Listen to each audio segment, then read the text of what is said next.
పవన్ కళ్యాణ్ని చంపుతామని చెప్పి హెచ్చరికలు చేయడం, ఫోన్ కాల్స్ పేషీకి రావడం, ఆయన భద్రత మీద అనుమానాలు ఉండడం, ఒక మాఫియా పద్మవ్యూహంలో ఈయన వెళ్ళాడు, ఇంకా చాలా ఇలాంటివి ఉంటాయి, ఆయన ప్రాణాలు జాగ్రత్త అని. ఈయన ఇప్పటి నుంచి కాదు సార్, గతంలో ఎవరు ఎక్కి నిర్వహించారన్నారు, ఈయన ప్రచారానికి వెళ్తున్నప్పుడు అన్నారు, విశాఖపట్నంలో ఏదో చేస్తారన్నారు, ఎక్కువగా వినిపిస్తున్నది భద్రతపై ఆందోళనలు.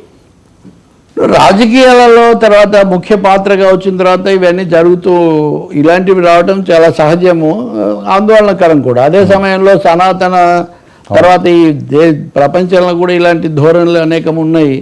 వీటన్నిటి మధ్యలో నిజం చెప్పాలంటే పవన్ కళ్యాణ్ ఇప్పుడు కాదు, ఆయన గతంలో అంటే ప్రజారాజ్యం పెట్టడానికి కొన్ని రోజుల ముందు అప్పుడే ఆయన తన దగ్గర ఉన్న తుపాకీ తీసుకుపోయి పోలీస్ స్టేషన్లో అప్పగించి నా వల్ల ముప్పు అంటున్నారు కాబట్టి అప్పుడు కుటుంబంలో ఏదో సమస్య, ఇప్పుడు దానికి అయిపోయిందిగా ప్రస్తావన అనవసరం. కానీ అంటే నా భద్రత అనే దానికోసం ఇది ఏమో అక్కర్లేదు, నేను హ్యాండ్ ఓవర్ చేస్తున్నానని చెప్పి పవన్ కళ్యాణ్ భద్రత అన్నది ఎప్పుడూ ఒక చర్చనీయాంశంగా ఉంటుంది. రెండవది ఆయన ఎక్కువగా జనంలోకి జొరేసుకొని పోవటము, వారాహి అప్పుడు కూడా ఉంది. వారాహి అప్పుడు కూడా కొంతమంది దూసుకొని రావటం, ఇదంతా జరిగినప్పుడు కొంచెం వాళ్ళు పక్కన పెడితే బౌన్సర్లు కొన్ని విమర్శలు వస్తే ఆయన చెప్పారు, అభిమానులకు నేను మరీ మనవి చేస్తున్నాను, కొన్ని శక్తులు ఇలా ప్రయత్నం చేస్తున్నాయి జనంలో నుంచి వచ్చి చేయడానికి, అందుకే నేను జాగ్రత్త పడుతున్నాను, మీరు ఏం అపార్థం చేసుకోవద్దని 2-3 సార్లు చెప్పాడు.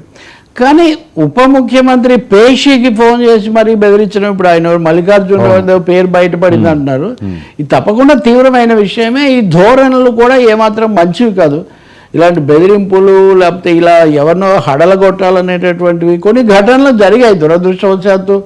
ఎవరెవరు ముఖ్యమంత్రులుగా ఉన్నప్పుడైనా ఎన్టీఆర్ దగ్గర నుంచి జగన్మోహన్ రెడ్డి వరకు జరుగుతూనే ఉన్నాయి. అది ఎవరు అది మోసం అని అది నాటకం అని ఎవరేమన్నా కానీ వాళ్ళ వరకు వాళ్ళు అప్పుడు సీరియస్ అంటారు కదా. కాబట్టి పవన్ కళ్యాణ్కి వచ్చేసరికి ఆయన పాపులర్ స్టార్ కూడా ఎన్డీఏలో కూడా ముఖ్య పాత్రధారి. దక్షిణ భారతంలో వాళ్ళకు ఒక ఫేస్గా ఆయన వస్తాడనే ఒక అభిప్రాయం కూడా ఉంది. ఆంధ్రప్రదేశ్ కాదు, తెలంగాణ, కర్ణాటక, మహారాష్ట్రలో కూడా వెళ్ళి ప్రచారం చేసి వచ్చారు. సో అనేక శక్తులు ఇక్కడ రంగంలో ఉండే అవకాశం ఉంది. అందుకనే హోంమంత్రికి కూడా ఫోన్ చేశాడట అతను. ఈ బెదిరింపు కాల్లో హోంమంత్రి అంటేనే ఇవన్నీ చూడాల్సిన అవసరం కదా.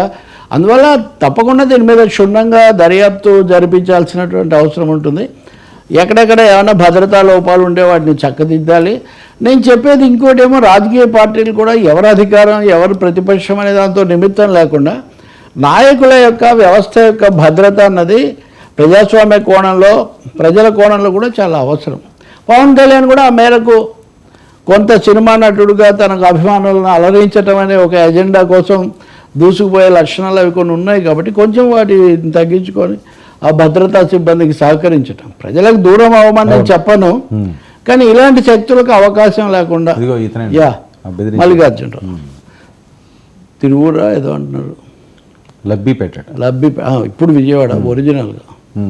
అది ఏమనుకుంటారు వాళ్ళు, అంత హోదాలో ఉన్నటువంటి మనిషిని బెదిరించేస్తే అయిపోతుంది, ఎవరికి తెలియకుండా పోతుంది. ఈ రోజుల్లో ఎన్ని ఫోన్స్ ఎక్కడుంటే కూడా కనిపెట్టే ఇది వస్తూ ఉంటే అంటే తెలిసే చేశారని అనుకోవాలి, దుస్సాహసం అనే అనుకోవాలి ఇది. ఎందుకంటే తెలియకుండా పోతుంది సిగ్నల్ అని అనుకునే ఛాన్స్ లేదు సార్. అంటే హోంమంత్రి అంటే ఇప్పుడు పవన్ కళ్యాణ్ పేషి హోంమంత్రిగా చెప్పాల్సి వచ్చింది వాస్తవంగా. మీరు ఇదంతా కనుక గమనిస్తే భద్రతా వ్యవహారాలు. ఇప్పుడు మీరు ఇంకోటి ఈ రేవులు, ఇది పోర్ట్స్ స్మగ్లింగ్ ఆరోపణలు, ఇట్లాంటివి కూడా డ్రగ్స్, రకరకాల కేసులు ఆంధ్రప్రదేశ్లో ఉన్నాయి కదా. అందువల్ల ఈ తీవ్రమైనటువంటి విషయమే. పవన్ కళ్యాణ్ జాగ్రత్తగా ఉంటాడని, ప్రభుత్వం కూడా జాగ్రత్త తీసుకుంటుందని మనం కోరుకోవాలి.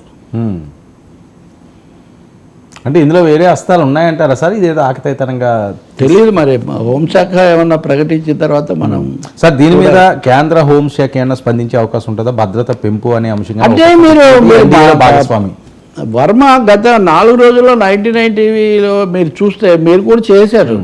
హోంశాఖ నుంచే కొన్ని హెచ్చరికలు వచ్చాయి, జాగ్రత్తగా ఉండమని అని చెప్పి. హోంశాఖ నుంచి రావటం అన్నది ఈ ఘటన కంటే ముందు జరిగింది. కొన్ని హెచ్చరికలు వచ్చాయి, మీరు మరింత జాగ్రత్తగా ఉండాలని వచ్చాయని చెప్పి, అలాగే అభిమానుల నుంచి వచ్చాయని ఈ వార్త కొద్ది రోజులుగా ఉంది. ఆ సమయంలో ఇప్పుడు నిర్దిష్టంగా ఇక్కడ ఆధారాలు, నెంబరు, ఒక ఫోటో ఇవి కూడా కనిపిస్తున్నాయి. దీన్ని తప్పకుండా ఫాలో అప్ చేయాలి. నేను ఇంకోటి కూడా చెప్తున్నాను, ఇప్పుడు గతంలో జగన్ ప్రతిపక్ష నాయకుడుగా, తర్వాత జగన్ ముఖ్యమంత్రిగా, ఇప్పుడు పవన్ కళ్యాణ్ ఉప ముఖ్యమంత్రిగా ఉమ్. కదా, చంద్రబాబుకు ముప్పు అని ఎప్పుడు అది వింటూనే ఉన్నాము. అసలు ఈ ముప్పు తెచ్చేటటువంటి శక్తులు ఎవరు, ఎలా వీళ్ళకి అవకాశం లభిస్తూ ఉంది, వీటి పట్ల ఉండాల్సినంత అప్రమత్తత ఉంటుందా లేదా, అంటే వాళ్ళు ఉంటే వీళ్ళు తగ్గించి వీళ్ళు ఉంటే వాళ్ళు తగ్గించి ఇలా కాకుండా నేను అదే చెప్తుంది, security threat perception, security concept అనేది ఒక అభేద్యంగా చాలా గట్టిగా తయారు చేయాల్సిన అవసరం మటుకు ఆంధ్రప్రదేశ్లో ఉంది. అది ఓకే. పదే పదే అది రిపీట్ అవుతూ ఉంది కాబట్టి మనం ఘటనలు కూడా చూసాం కదా. రేపు ఇప్పుడు చిరంజీవి కూడా ఆ మాటకు వస్తే, చిరంజీవి చేస్తున్న రోజుల్లో కూడా ఒక ఇది వచ్చింది, పవన్ కళ్యాణ్ తిరుగుతున్న రోజుల్లో లైట్ స్తంభం దగ్గర నుంచి రావడం అనేది ఒకటి సంభవించింది.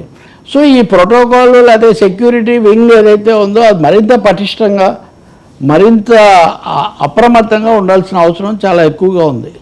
సార్, ఈ Z+ సెక్యూరిటీ కావాలి అన్నది జనసైనికుల డిమాండ్, అది ఇచ్చే అవకాశం ఉంటుందా సార్? వాళ్ళదే కదండి కేంద్రంలో ప్రభుత్వం, అదే ఇవ్వచ్చా? వాళ్ళు భావిస్తే ఇవ్వచ్చు. ఇప్పుడు చంద్రబాబు Z+ ఉంది కదా, అవును. పవన్ కళ్యాణ్కి ఇవ్వాలని ఇదివరకే జనసేన వాళ్ళు అడిగారు. ఇప్పుడు ఈ ఘటనల తర్వాత ఆ డిమాండ్ ఇంకా పెరగవచ్చు, ఇవ్వచ్చు కూడా. ఇంకా కొంచెం ఎక్కువ మందిని పెట్టాలి, అందువల్ల Z+ కూడా వాళ్ళు అడగచ్చు. అది అంతిమంగా హోంశాఖ నిర్ణయం తీసుకోవాలి, కేంద్ర హోంశాఖ. ఇంకోటి ఏమో ఇప్పుడు జగనాయంలో రాష్ట్ర స్థాయిలో కూడా కొన్ని ప్రత్యేకమైన ఏర్పాట్లు చేశారు. ముఖ్యమంత్రి కోసం ప్రత్యేకంగా కొంతమందిని పెట్టి, ముందు కేంద్రం సంగతి ఎలా ఉన్నా రాష్ట్ర స్థాయిలో చంద్రబాబు నాయుడు అలా నిర్ణయం తీసుకోవడం చాలా అవసరం. డీజీపీ ఓకే, స్టేట్ లెవెల్లో చేసుకొని కేంద్రంలో కూడా వచ్చేది చూసుకోవాలి. ఏదైనా జాగ్రత్తగా ఉండాలి, చాలా జాగ్రత్తగా ఉండాలి. ఎందుకంటే ప్రతిదీ కూడా ఒక వివాదాలకు, ఉద్రిక్తతలకు దారితీస్తున్న సమయం, రాజకీయ మార్పులు జరుగుతున్న సమయం కాబట్టి ఎలాంటి ఈ అసాంఘిక శక్తులకు, అరాచక శక్తులకు అస్సలు అవకాశం వేయకూడదు.